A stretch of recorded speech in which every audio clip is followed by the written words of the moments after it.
Hello, नमस्कार मंडळी. मी आहे तृप्ती आणि हे आहे तृप्ती टेल्स. आणि तृप्ती टेल्सचा हा पहिला एपिसोड आहे. नवीन सुरुवात आहे.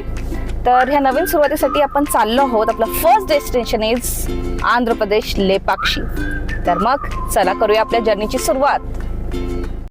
तर मंडळी, आजचा प्रवास होणार आहे हा 3 ते 3.5 तासांचा, depending on the Bangalore traffic. सिटीच्या गडद रस्त्यांमधून बाहेर पडून NH44 वरचा स्मूथ हायवे राईड आणि शेवटी आंध्रा बॉर्डर पार करून आपलं डेस्टिनेशन लेपाक्षी टेम्पल. एवढं मात्र नक्की, प्रवास एकदम फुलफिलिंग असणार आहे. या प्रवासात आपण पार करतो Jayanagar, Cubbon park, Hebbal flyover, Bellary road आणि पुढे हा जुडतो NH44 वर.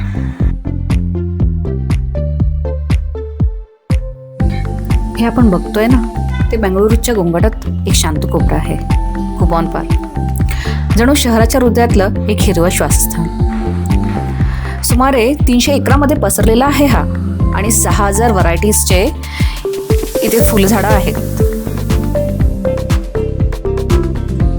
सिटीचा आयकॉनिक रोड पार करत करत आपण केम्पेगौडा एअरपोर्टच्या बाजूने NH44 वर प्रवास करत आहोत.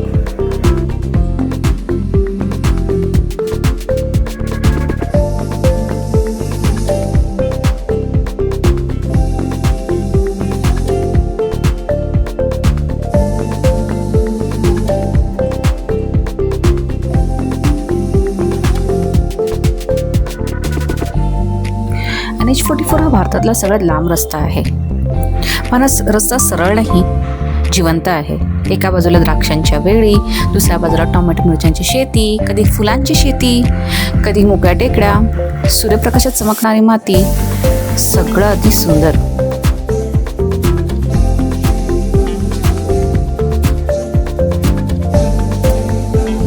NH44 वरून पुढे जाताना चिक्काबल्लापूर आणि बेगापल्ली मधून जाऊन कोडिकोंडा इथे छोटीशी चेकपोस्ट पार करून आपण आता आंध्र प्रदेशमध्ये प्रवेश केला आहे. डावीला टर्न घेतल्यानंतर हा रस्ता सरळ जातो आपल्याला लेपाक्षी टेम्पल पर्यंत घेऊन. लेपाक्षीच्या वाटेवर एक क्षण असा येतो जिथे डोंगरावरून काहीतरी भव्य दिसतं. ते म्हणजे जटायूचा पुतळा. जणू आकाशात झेप घेणारा एक महाकाय पक्षी. तो इतका विशाल आहे की दूरवरूनही नजरेत भरतो. जणू इतिहास आपल्याला हाक देतोय. रामायणात जटायूने सीतेला वाचवण्यासाठी रावणाशी लढा दिला आणि इथेच या भूमीवर त्याने प्राण गमावले. भगवान राम आले आणि त्या पक्षाला म्हणाले, ले पक्षी, म्हणजे ऊठ पक्षा. आज त्या जागी आठवण म्हणून उभा आहे हा पुतळा. शौर्य, स्त्री रक्षा आणि श्रद्धेचे प्रतीक. डोंगरावर बसलेला हा पक्षी जणू अजूनही आकाशात झेप घेण्याची तयारी करत आहे आणि आपण फक्त पाहत राहतो, स्तब्ध. खूप आयकॉनिक स्टॅच्यू आहे हा. पुढे गेल्यावर आपल्याला दिसतं हे लेपाक्षी नंदी. भारतातील दुसरं सर्वात मोठं मोनोलिथिक शिल्प आहे. एकाच ग्रानाइट दगडातून कोरलेलं. सुमारे 20 फूट उंच आणि 30 फूट लांब. नंदीच्या गळ्यात एक सुंदर बेल नेकलेस आहे. खूपच डेलिकेट बांधलेलं आहे हे. मंडळी, कार पार्क करून आता आपण पोहोचलोय लेपाक्षी टेम्पलच्या पवित्र प्रवेशद्वाराजवळ. या मंदिराचं आर्किटेक्चर म्हणजे विजयनगरा एम्पायरच्या एक जिवंत नमुना आहे. डिवोशन, जॉमेट्री आणि कला याचं अद्वितीय मिश्रण.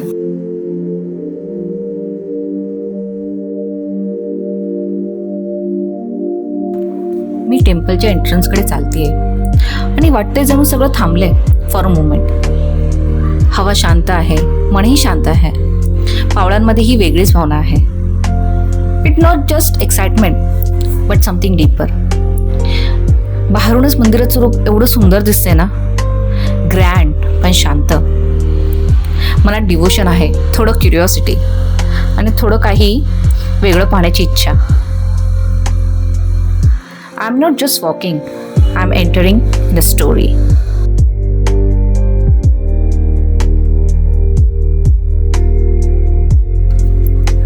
एंट्रन्सवरूनच टेम्पलची मजेस्टी जाणवते.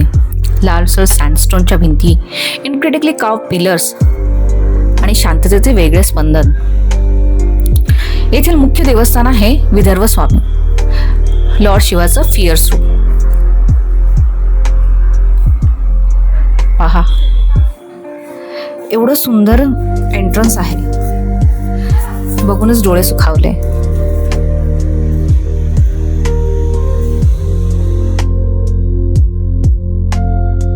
मंदिराच्या प्रांगणातला हा ध्वजस्तंभ पाहिलं, पूर्ण पितळेचा आहे आणि त्याच्यावर कोरलेले डिझाईन्स, त्याचा तेज हा काही वेगळाच आहे.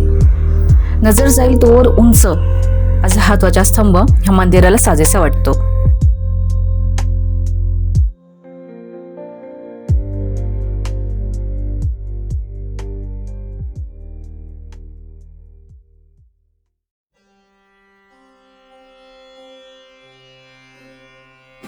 मंदिरात पाऊल टाकतात एक वेगळी शांतता मनात उतरते, जणू बाहेरचं सगळं मागे राहिलंय.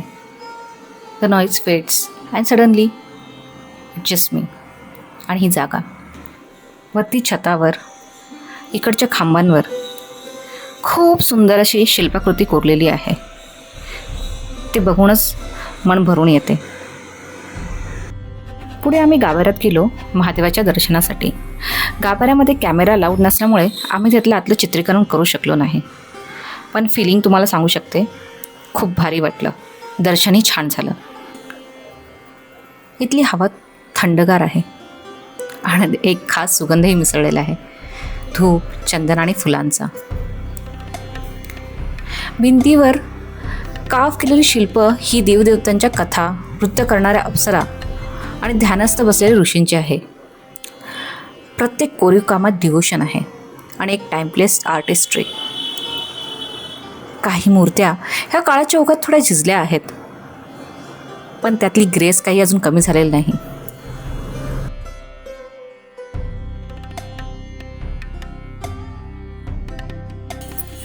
मंदिराच्या सभा मंडपामध्ये एकूण 70 खांब आहेत. Each one unique and each one is alive with detail. प्रत्येक स्तंभावर वेगवेगळ्या शिल्पांची गाथा ही कोरलेली आहे. बघण्यात ही वेगवेगळी आहे आणि इथूनच दिसतो आपला गाभारा. हे खांब बघितल्यावर मनात नक्की विचार येतो, किती मेहनत आणि एवढी जागृत कला त्यावेळेला असावी. वरतीच पाहणं, छतावर तुम्ही वेगवेगळी कोरलेली चित्र बघतायत. त्यावेळी ही छतावर काढलेली चित्र म्हणजे कलेचा एक वेगळाच नमुना आहे. अजूनही किती सुंदर, किती ठळक आहेत, अप्रतिम.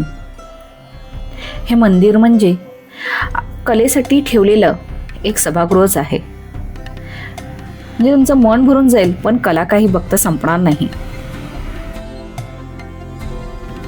याच वेगवेगळ्या स्तंभांमध्ये आहे हा एक महत्त्वाचा स्तंभ, जो जमिनीला स्पर्श करत नाही.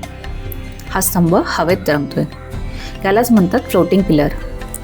लेपाक्षी टेम्पलचं सर्वात गूढ आकर्षण, सगळे स्तंभ जमिनीवर ठाम उभे आहेत, पण हा एकच स्तंभ आहे जो हलकासा वर आहे. त्यातून कागदही सरकवला जातो सहजपणे. कदाचित ही एशियन इंजिनिअरिंगची कमाल असावी किंवा डिवाइन ग्रेस. इकडेच बघत बघत आपण इतरही खांबांवर लक्ष येतोय. एवढं सुंदर कोरीव ना, खूपच छान. मंदिराचे पुढील भाग बघण्यासाठी आम्ही हलक्या पडणाऱ्या पावसातून पुढे जात होतो. एवढ्या मोठ्या दगडाखाली आडोशाला उभे राहिलो आणि आडोशाला उभे राहून आम्ही बघतो या मंदिराची ही सुंदर कलाकृती. बॅकग्राऊंडमध्ये हा पडणारा पाऊस, थंडगार वारा आणि शांत वातावरण. गर्दी होती, पण तरीही जाणवत नव्हती. मंदिर आहेच एवढं सुंदर.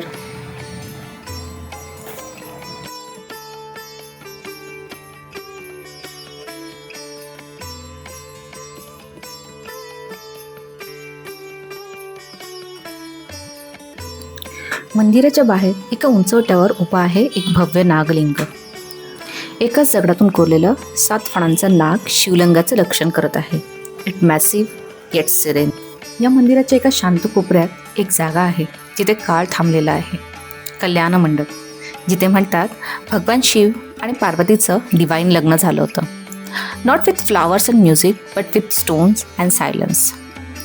38 खांब, प्रत्येकावर कोरलेली एक गोष्ट. A celestial guest carved in granite. Dhanvantari, Devendra, Saptarishi. प्रत्येक पिलर तर वेगवेगळे डिझाईन्स आहेत.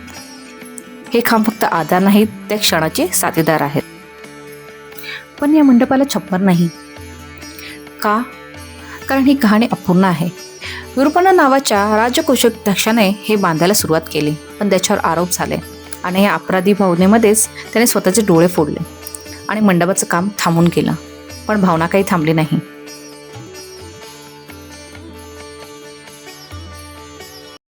या मंदिराच्या पायवाटांवर चालत आहे. काळ थांबलेला आहे. एक गूढ कविता जी या दगडांमध्ये सामावलेली आहे. शिल्पांवरून हात फिरवताना असं वाटतं हे दगडही बोलतात, अजूनही जिवंत आहेत. It's an timeless beauty. काळाच्या पलीकडचं सौंदर्य जे डोळ्याने नाही मनाने बघायचं असतं.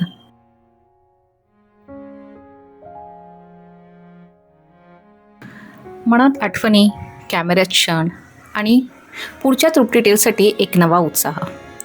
तृप्ती टेलचा हा पहिला अध्याय इथेच संपतो, पण कथा अजूनही बाकी आहे.